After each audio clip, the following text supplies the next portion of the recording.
The Word of God is alive and powerful, sharper than any two-edged sword, piercing even to the dividing asunder of the soul and spirit, and of the joints and the marrow, and is a critic of the thoughts and intents of the heart. All Scripture is God-breathed, and is profitable for doctrine, for reproof, for correction, for instruction in righteousness, that the man of God might be mature, thoroughly equipped unto all good works. 1 John 5:14-15, and this is the confidence that we have before Him, that if we ask anything according to His will, He hears us. And if we know that He hears us, whatever we ask, we know that we have the requests which we have asked from Him.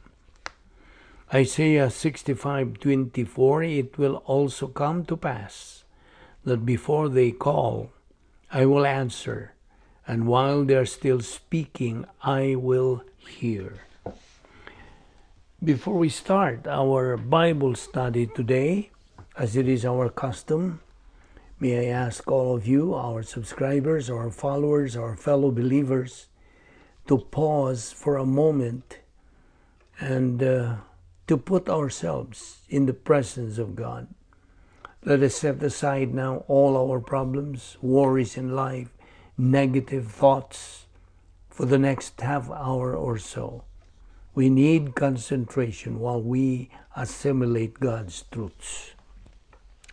So if you are a believer, homologeo, the Greek word says, name, admit, acknowledge your personal sins that you have committed today. Confess them directly and privately to God the Father. 1 John 1:9 says, if we confess our sins, God is faithful and just to forgive us our sins and to cleanse us from all unrighteousness. But for you, unbeliever, the issue you are facing is not confession of your sins. It is faith alone, in Christ alone. Acts 16:31 says, believe on the Lord Jesus Christ, and you will be saved. Let us pray.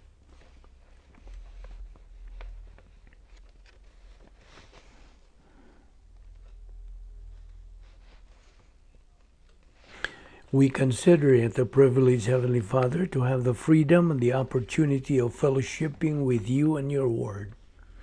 Thank you for bringing us this time in this assembly today to take in your truths, which we badly need in our spiritual life. All this we ask in Christ's precious name. Amen. Welcome everyone, our fellow believers, our subscribers, our friends. Welcome to our Bible study today. We are still on the topic, the Great Power Experiment. Okay. Now open your Bibles to Ephesians 5:1. Ephesians 5:1. Well, it says, be imitators of God. That's what it says. Now, we believers always face the issue of volition. You see, as I always say, all of life is decision making. We can decide either to be spiritual or to be carnal, correct? We are now in the post-canon era. Before, this was the pre-canon era, before the Bible was completed. Do you still remember the three royal titles of our Lord Jesus Christ? Son of God, Son of David, King of Kings, and Lord of Lords. That is why we, the church-age believers, are members of the royal family of God, because we are the Lord Jesus Christ's subjects in His kingdom. The great power experiment of the hypostatic union will terminate at our Lord Jesus Christ's resurrection. The great power experiment of the church age will terminate at the church rapture. Listen, the power of God can only be learned through the study of Bible doctrine. It is Christ who controls history. Your life is held by the Lord Jesus Christ now that you are God's child.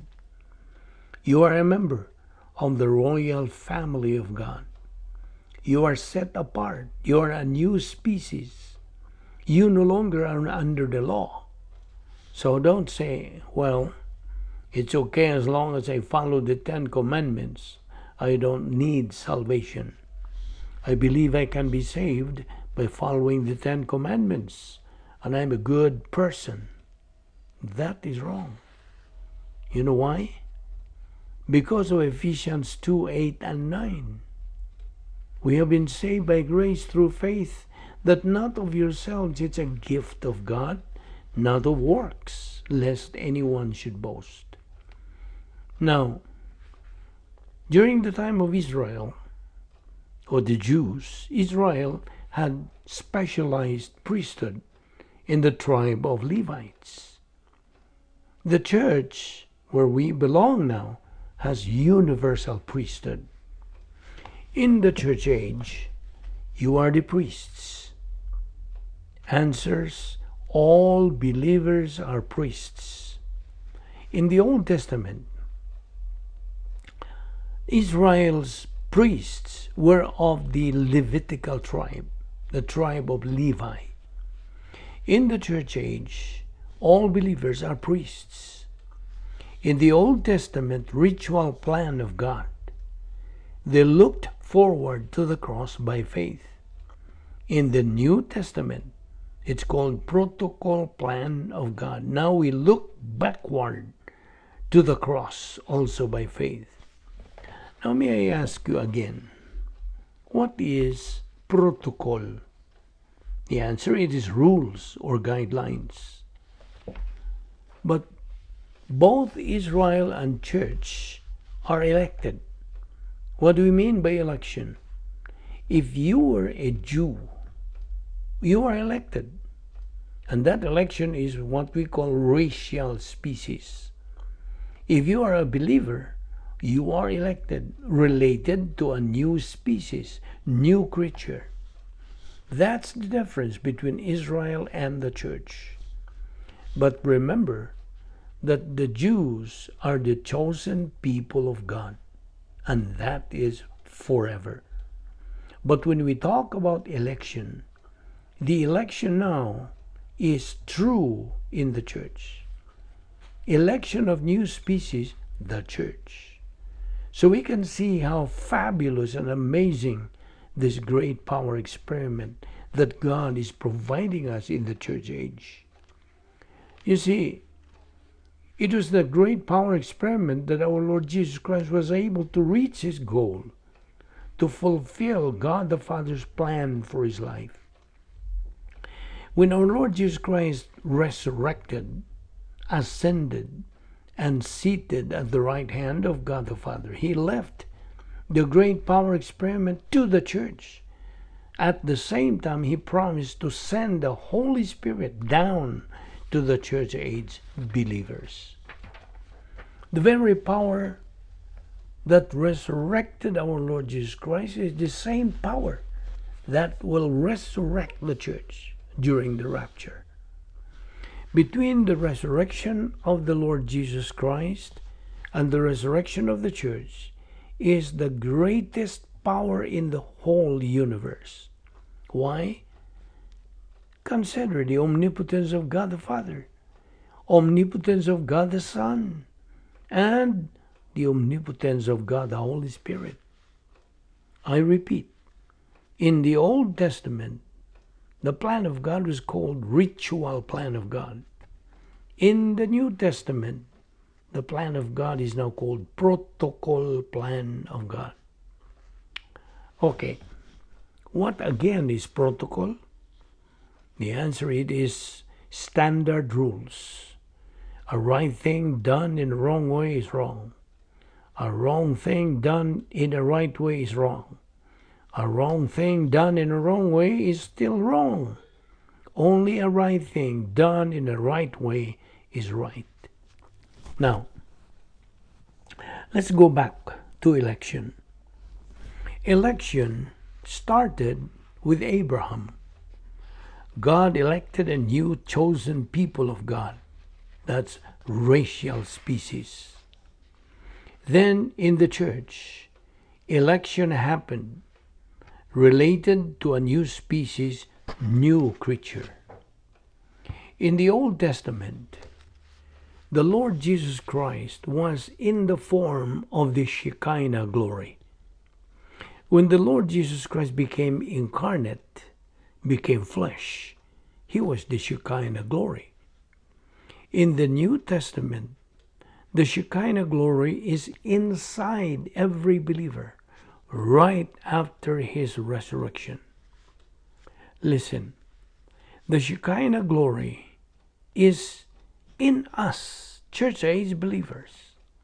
But listen, the power of the Shekinah glory cannot be experienced without the believers taking in the mind of Christ. 1 Corinthians 2:16. Remember, in the Old Testament, the Jews on their way to the promised land were complaining, bitching, whining, murmuring. They did not use the faith rest drill. So, they were punished. Some were bitten by snakes. So God commanded Moses to make a symbol of snake and put it on a pole. And whoever just looks at it will be healed, will be saved. What's the analogy?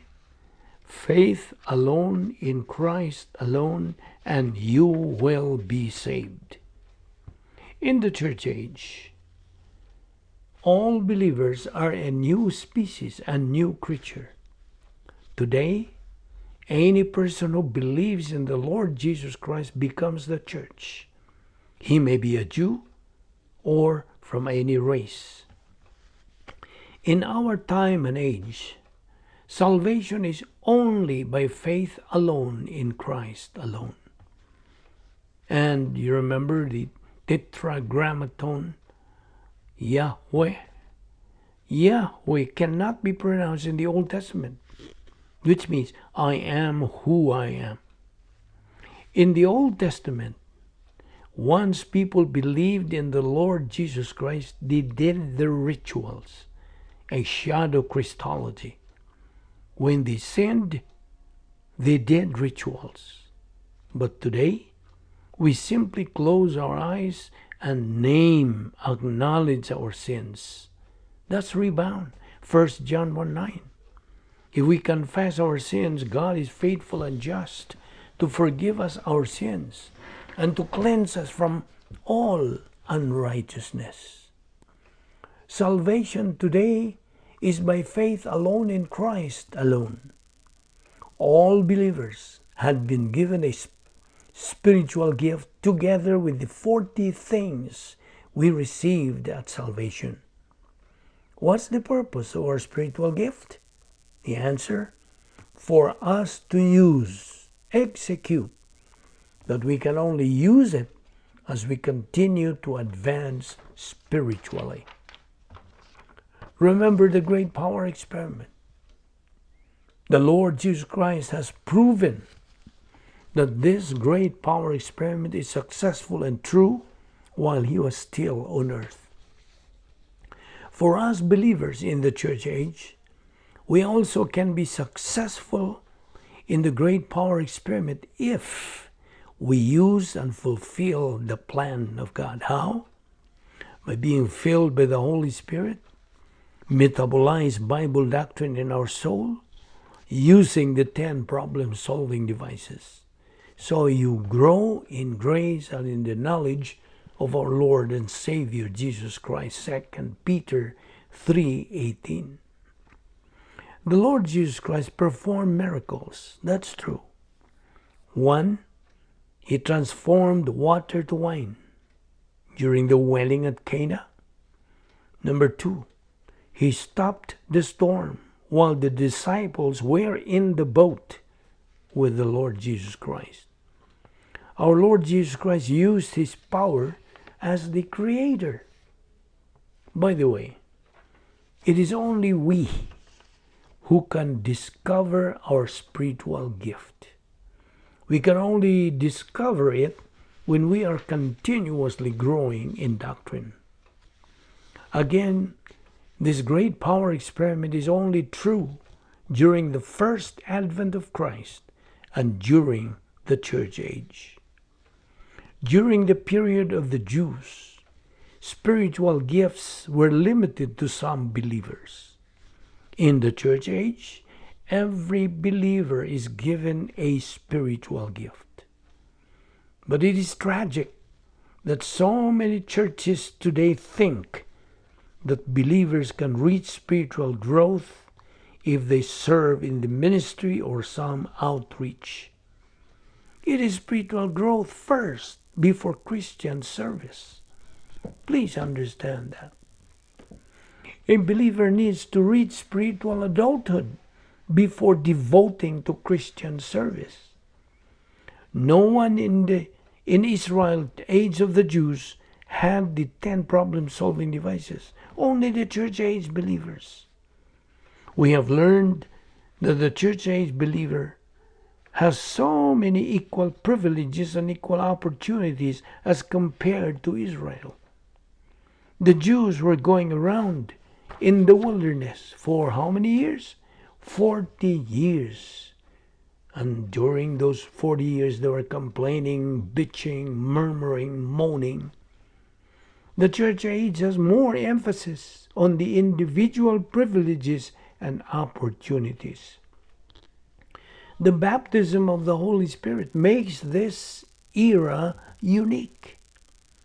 It's not important whether you are a Jew or a Gentile now. You are all one in Christ. Galatians 3:26 and 28, for you are all sons of God. Our privileges and opportunities are equal in our spiritual living. Always remember, there is no more distinction between Jews and Gentiles. Apostle Paul was a Jew by race, but he was born in Rome, so he was a Roman citizen. He was used by God to witness the Gentiles. That is why Paul was in the divine decrees to be so. Galatians 2:9, Barnabas and Paul went to the Gentiles. So, it's important to reach the stage of a developed personal sense of destiny. So it is Bible doctrine that's very essential to a believer. Without it, the tendency is we just use our emotions. By that, we are in trouble and we're going to have a confused life. Now, baptism of the Holy Spirit is the mechanism to be in union with Christ. We are given this equal privilege and equal opportunity as a new species. The church age was intercalated when the Jews became negative to the Lord Jesus Christ, when he was rejected by his people. The church is a mystery age, the period of the great parenthesis. There are verses that manifest that there is a gap. And remember, this is the only age that does not have prophecy, only historical trends. 2 Timothy 3:1, in the last days. Now, note this. This is not really the last days, only historical trends. Again, the church age has never been known in the age of the Jews. The Jews did not know about the mystery age. The church age was inserted for the purpose of providing the royal family for our Lord's third patent, that of being King of kings and Lord of lords. Now, the only prophecy of the church age is in regard to its termini, the baptism of the Holy Spirit and the rapture. It is the omnipotence of God the Holy Spirit that gives church age believers the power. Success of a believer's spiritual life depends on his execution of the great power experiment through Bible doctrine.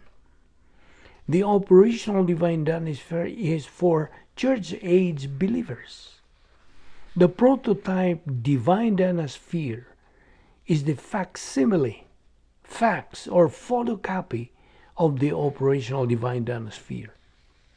In John 3:34, it says, "For he, the Lord Jesus Christ, who was sent by God, speaks the word of God." The Lord Jesus Christ in hypostatic union always resided in the prototype divine dynasty filled by God the Holy Spirit. Ephesians 5:18, be filled with the Spirit. Ephesians 5:1, be imitators of Christ. How? You know how to be imitators of Christ? The answer? By first studying, learning, believing, applying the mind of Christ.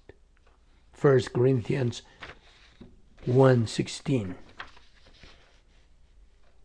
Or 1 Corinthians 2:16, Then, develop virtue love, humility, etc., and be occupied with Christ. Remember, the Christian way of life is a supernatural way of life. And as such, it requires a supernatural way of execution through the faith-rest life and divine viewpoint lifestyle. Matthew 4:4, Deuteronomy 8:3 says, "Man does not live by bread alone, but by every word that proceeds from the mouth of God." Bible doctrine can only be effective in the life of the believer if that believer uses metabolized Bible doctrine. It is only God, the Holy Spirit, who metabolizes Bible doctrine, not us. Example. Listen, I'll give you an example. Supposing you have a freezer in your fridge, but it's not working. Why? There's no power, no current, no electricity. Exactly the same analogy. Ice can only be produced by the freezer if there is power. There is current, right? Therefore, power is necessary. In the spiritual realm, the power of the Holy Spirit is necessary. Therefore, doctrine that is not metabolized is of no use in our spiritual life. It is only metabolized Bible doctrine that is useful. In Acts 1:8, it says, "You shall receive power when the Holy Spirit comes." Now you might ask, how can we have this power? The answer is by entering in the divine dynasty. How? By using 1 John 1:9, rebound. And when the Lord Jesus Christ died on the cross, he died twice, physical and spiritual. When God told Adam and Eve, "If you eat the fruit of this forbidden tree of the knowledge of good and evil, you will surely die." Now, was it true? Of course, it was true. Now, there are two kinds of deaths, spiritual and physical. Spiritual, Christ experienced this kind of death while he was hanging on the cross to pay our sin debt in full. Physical, on the cross, he commended his spirit to his Father, and then he died physically. Our Lord Jesus Christ, while hanging on the cross, used the power of the Holy Spirit. Romans 5:12, man's total depravity. Only the Lord Jesus Christ paid our sin debt in full. Do you believe that? If you decide to accept or believe that He died for you on the cross, you will be saved. Do you believe that? The Lord Jesus Christ died spiritually. That's the substitutionary special death.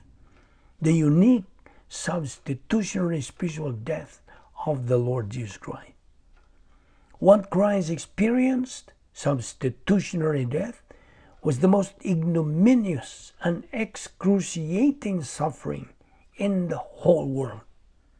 Yet, our Lord endured it through the use of the problem-solving devices.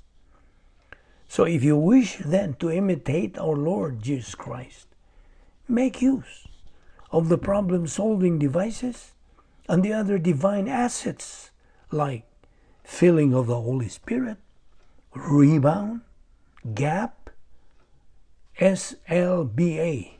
You remember that? That's our slogan in our ministry. Study, learn, believe, and apply. Now, what caused Adam and Eve to die spiritually? The answer? By disobeying God's commandment, by eating the fruit of the forbidden tree of the knowledge of good and evil. The Lord Jesus Christ, on His part, is trichotomous, body, soul, human spirit. That's the meaning of trichotomous. Our Lord's spiritual substitutionary death on the cross was unique. Adam and Eve, real spiritual death. Our Lord Jesus Christ, spiritual substitutionary death. All people were born physically alive, but spiritually dead. To be both spiritually and physically alive, one has to be born again. Faith alone in Christ alone. Except a man be born again, he cannot see the kingdom of God. John 3:3 and John 3:7. Here is a principle. He who is born once will die twice. But he who is born twice will die only once. Did you get it?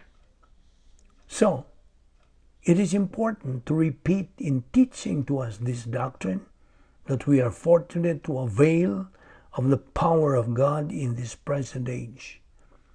Because of this power, no believer is deprived to have this power while he is in phase 2 of God's plan.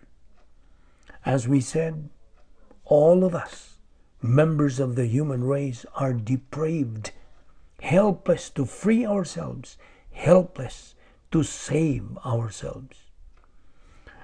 Remember God's word. All have sinned and come short of the glory of God. Romans 3:23. Now tomorrow, we're going to take up the 2 categories of spiritual death. This is where we will start in our discussion tomorrow.